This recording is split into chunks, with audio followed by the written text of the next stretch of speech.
Hi class, how you doing? So I'm in my garage and hi, you're just gonna hear my voice because I'm up high, right? So I have a stick that I found in my garage and I've got it clamped to my table saw and I've got a nail stuck in the end right here, right? You'll be able to see it once I start swinging it. Well, let's swing it so you can see. Right, you guys can see where it's pivoting from. Okay. And I've got this board behind it so that you can keep an eye on it. You can also, it's a little easier because you can see where the shadow is. All right, let me put the light right in front of it.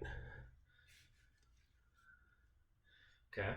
So this is kind of what I want you to set up, is this motion. Now, I've got this bolt down here, right? And what I'm actually going to do is I'm going to put groups of 3 washers on it, right?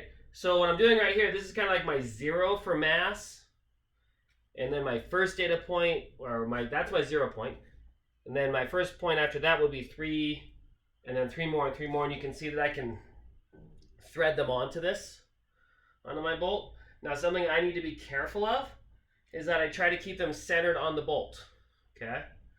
When we're talking about pendulums, we got to think about center of mass. Where's the center of the mass? So on this bolt, it's just above the middle, because it's not just a threaded bolt, it's got a head too, which has a little bit of mass. Okay. Now, if I were measuring the length of this, I'd want to measure from the nail to the middle of the bolt. Okay. Now, because I have this board behind me, I could measure any part of this board and use that as a reference. Okay. You could take a poster, you could take a bed sheet, something.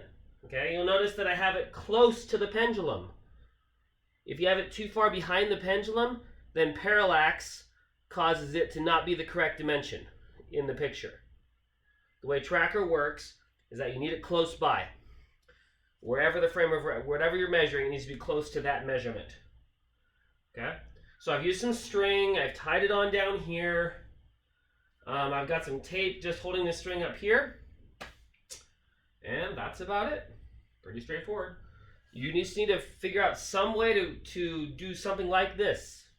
Okay?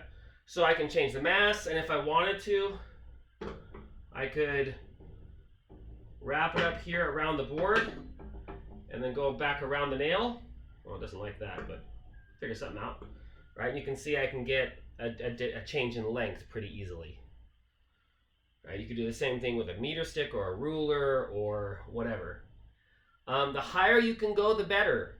You'll get better data if you can go really high. And the other thing is, when you're doing these calculations and this graphing, you want to try to keep it at small angles. Okay, so anything less than 15 degrees from vertical. Now you don't need to get a protractor out to do that. Just got to estimate. Okay, so this is about 15 degrees. It's not very far. All right, and this concludes my video tutorial on how to set up a pendulum.